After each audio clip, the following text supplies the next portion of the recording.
De Justicia. Interviene ahora el asambleísta representante por Creo de la provincia de Santo Domingo de los Sáchiras. Somos también Moreta, empujados a cometer errores injudicando cuando no se cuenta toda la verdad de cuerpo entero. Se dijo, y yo recuerdo, que estábamos tratando de alguien que había sido condenado a robo con muerte. He pedido la explicación correspondiente al compañero presidente de la comisión. Me dijo, no, sí se explicó que había asesinado a un policía. Bueno, podría ser que a lo mejor yo estuve en alguna entrevista y esa parte no la escuché.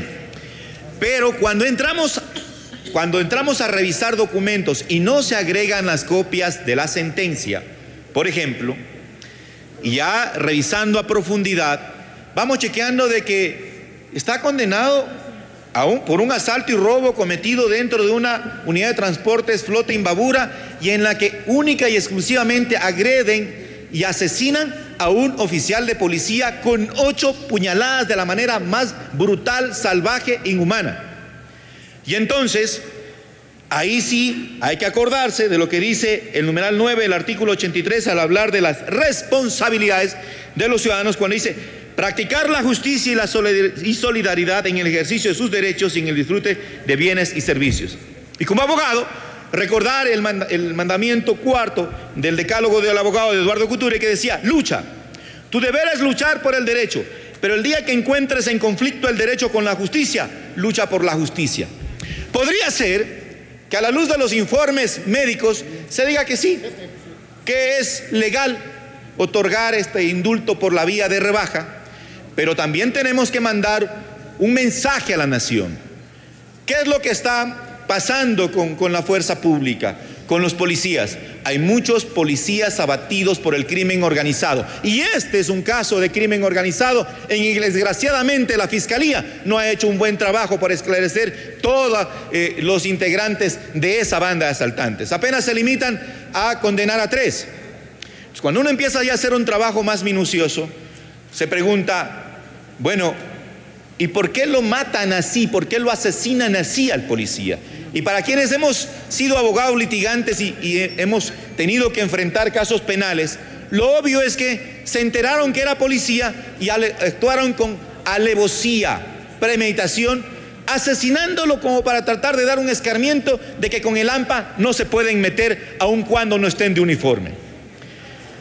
Yo he sido implacable cuando he tenido que patrocinar causas para llevar a algunos policías corruptos e inescrupulosos a temas de asuntos internos, pero también tengo la ponderación suficiente para reconocer que cuando un policía cae en cumplimiento de su deber o por su condición de ser policía frente al AMPA, hay que también pensar en esos derechos humanos, hay que pensar también que ese policía es de carne y hueso, que tiene familia y que debe tener un respaldo desde la institucionalidad para que cumpla con su deber.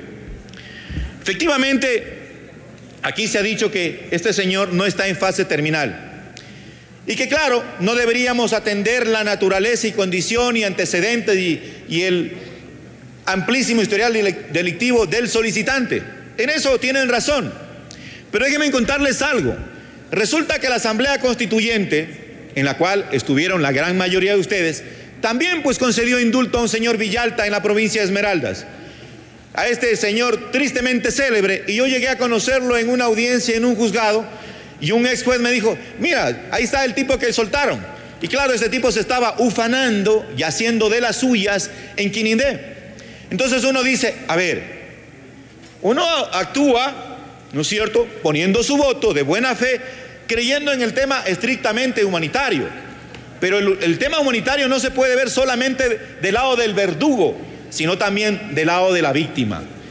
Y creo yo que no puede permitirse la Asamblea Nacional el lujo de ser sorprendida o inducida a error.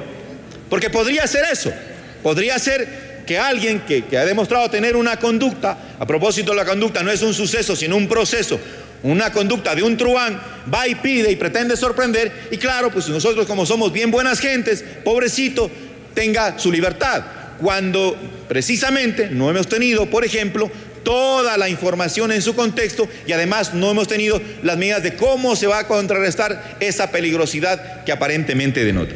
Entonces yo creo que quisiera exhortar muy comedidamente para que el compañero presidente en la comisión, cuando se tengan que tratar estos asuntos, se adjunten las copias de las sentencias correspondientes.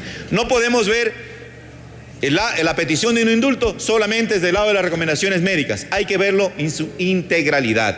Creo que eso es nuestro deber como legisladores, como asambleístas y sobre todo como representantes de un pueblo que está sediento de paz, de tranquilidad, de lucha permanente contra la delincuencia y que dice y exige a la Policía Nacional y ahora en forma suplementaria incluso las Fuerzas Armadas que ayuden a contrarrestar este auge delincuencial que es ciertamente imparable. Y frente a esa necesidad latente de la gran mayoría de ecuatorianos, yo creo que nosotros tenemos que actuar en consecuencia. Gracias, señora presidenta.